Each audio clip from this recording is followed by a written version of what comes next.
Hello friends, आप सब कैसे हैं। मैं आशा करता हूं आप सब बहुत अच्छे होंगे। तो फ्रेंड्स, आज मैं बताने वाला हूं कि आपका जो सी-टेट का एग्ज़ाम हो चुका था, आपकी आंसर की भी आ चुकी है। आपने देखा भी होगा। अगर आपने अभी तक नहीं देखा है तो आप वेबसाइट से जाकर के अपनी ओएमआर शीट और अपनी आंसर की डाउनलोड करके आप अपना मिलान कर सकते हैं कि आपके कितने क्वेश्चन सही हो रहे हैं। तो मैं बताऊंगा कि आपके कितने नंबर घट या बढ़ सकते हैं, कितना चांस रहता है।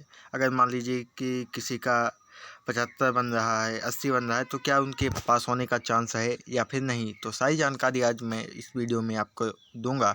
तो आप चैनल को ज़रूर से ज़रूर सब्सक्राइब कर लीजिए, वीडियो को लाइक कर दीजिए और अपने दोस्तों के साथ भी शेयर कर दीजिए। तो चलिए शुरू करते हैं। दोस्तों, मैं आपको बता दूं कि आपने यहाँ से मिलाया होगा अच्छे से, एक एक करके आप मिलाइएगा, क्योंकि थोड़ा इसमें प्रॉब्लम होती है। जैसे कि जब आप आंसर की मिलाते हैं तो क्योंकि इसमें सिर्फ कोई क्वेश्चन पेपर तो रहता नहीं, उसमें थोड़ा मिलाने की में दिक्कत जाती है। लेकिन उसके लिए मैं आपको वीडियो बना करके बता दिया था कि आपको कैसे मिलाना है, क्योंकि इसमें अगर आप पहली बार में देखेंगे तो थोड़ा समझ में ही नहीं आता है कि इसमें किसका क्या है, और लैंग्वेज वाला तो बिल्कुल भी समझ में नहीं आता है। तो आप मिला लिए होंगे। अगर बढ़ने या फिर घटने का बात करूं कि कितने नंबर आपके घट या बढ़ सकते हैं, तो ये इस पर निर्भर करता है कि मतलब कितने ऑब्जेक्शन बहुत सारे स्टूडेंट ने लगाया होगा या फिर लगा रहे होंगे, क्योंकि कल ही तो आई है आंसर की, तो अभी 2-3 दिन टाइम रहता है। तो आज जैसे कि मान लीजिए कि 150 क्वेश्चन में से अगर किसी 20 क्वेश्चन पर आपका ऑब्जेक्शन लगता है, तो उसमें वो जांच करते हैं कि कौन से क्वेश्चन वास्तव में वो डिलीट होने योग्य हैं या फिर आंसर चेंज करने योग्य हैं। तो अगर मान लीजिए कि किसी क्वेश्चन का आंसर चेंज होता है, तो ऐसा भी हो सकता है कि अगर मान लीजिए कि आपने सही ऑप्शन अगर आपने अभी ऑप्शन सी माना है और अभी जो ये वाली आंसर किया है, तो इसमें भी ऑप्शन सी ही माना गया है, तो मतलब कि इसमें आपको नंबर मिला है। लेकिन ये चांस रहता है कि अगर आंसर चेंज होता है तो उसको वो चेंज भी कर सकते हैं कि सी की जगह बी होता है, बी हो जाए। तो ऐसे में घटने का चांस रहता है। और बढ़ने का तब चांस रहता है जैसे कि मान लीजिए कोई क्वेश्चन डिलीट हो जाए। जैसे यहाँ पर आप देख पा रहे हैं कि यहाँ पर निशान भी दिए गए हैं, जैसे कि EFCZR इस तरह से।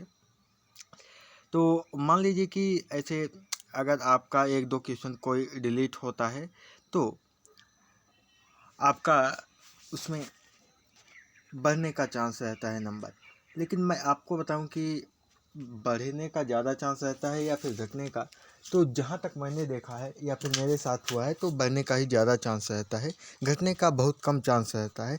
फिर भी इस पर निर्भर करता है कि आपका क्या था, आपके मतलब कि जो पेपर में, कि उसमें वास्तव में और जो ऑब्जेक्शन लगाए गए हैं उसमें सही प्रूफ के साथ लगाए गए हैं या फिर नहीं, या फिर ऐसे ही किसी रैंडम क्वेश्चन पर लगा दिया गया, थोड़ा भी अपने से नहीं मिल रहा है। तो यही रहता है। बाकी घटने या बढ़ने का, कितने क्वेश्चन घट या फिर बढ़ सकते हैं, तो लगभग 2 से 3 क्वेश्चन, इससे ज़्यादा बढ़ने या फिर घटने का कोई चांस नहीं रहता। अधिकतम मान के चलिए कि 3 क्वेश्चन बढ़ सकता है या फिर घट सकता है, इससे ज़्यादा ना तो बढ़ेगा ना ही घटेगा, यही रहता है। और अगर मैं अपनी बताऊं कि मेरे साथ क्या हुआ था, तो मैं जनवरी 2024 में पेपर दिया था, पेपर 1 बस ही, क्योंकि ना तो मैं अभी एलिजिबल हूँ पेपर 2 के लिए, ना ही पहले। तो क्या था कि मेरा 114 नंबर बन रहा था आंसर की आने पर। जैसे कि इस प्रकार के आंसर किए है, तो इस प्रकार से जब आई थी आंसर की, तो इसमें मेरा 114 नंबर बन रहा था। लेकिन जब फाइनल रिजल्ट आया तो उसमें 1 नंबर मेरा बढ़ गया था। तो मतलब कि यही रहता है कि एक से अधिकतम 3 नंबर तक घट या फिर बढ़ सकता है। तो मेरे साथ बढ़ा था, और अधिकतर स्टूडेंट के साथ यही होता है कि बढ़ता है, घटने का चांस कम ही रहता है। लेकिन यही बात है कि अगर आपका लक ठीक नहीं है तो घट भी सकता है, कुछ कहा नहीं जा सकता।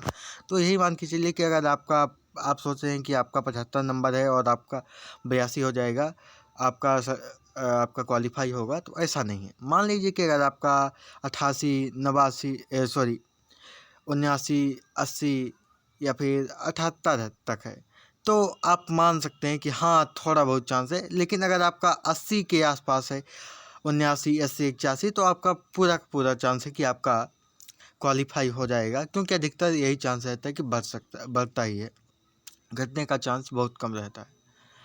और ऐसे ही अगर आप जनरल कैटेगरी से हैं, EWS कैटेगरी से हैं, तो आपको 90 नंबर चाहिए, तो आपको वही, अगर आपका 88, 89 या फिर 87 है, तो आपका चांस है कि बढ़ जाएगा। बाकी अगर आपका लक ठीक नहीं है, तो मान लीजिए कि अगर आपका 91 है तो घट के 89 भी हो सकता है, कुछ कहा नहीं जा सकता, लेकिन चांस ये रहता है कि बढ़ेगा ही। तो अगर मान लीजिए कि अगर आपका 88 है, या फिर इधर देखा जाए तो 79 है, अदर कैटेगरी का, जनरल का 88, तो आपका चांस है कि बढ़ ही जाएगा और आपका क्वालिफाई होने का चांस है। लेकिन अगर आपका इससे कम है और सोच रहे हैं कि आपका क्वालिफाई हो जाएगा, तो नहीं हो पाएगा, आपको दोबारा से तैयारी करनी चाहिए। बाकी अगर आपके पास यहाँ पर MP टेट भी आ रहा है और UP टेट भी आ रहा है, तो आप इनकी भी तैयारी कर सकते हैं। तो फ्रेंड्स, ये थी जानकारी। अगर आपको कुछ और भी जानकारी चाहिए तो मैं आपको बताऊंगा। आप वीडियो में कमेंट करके बताइए कि आपको क्या जानकारी लेना है। तो चलिए मिलते हैं नेक्स्ट वीडियो में। जय हिंद, जय भारत।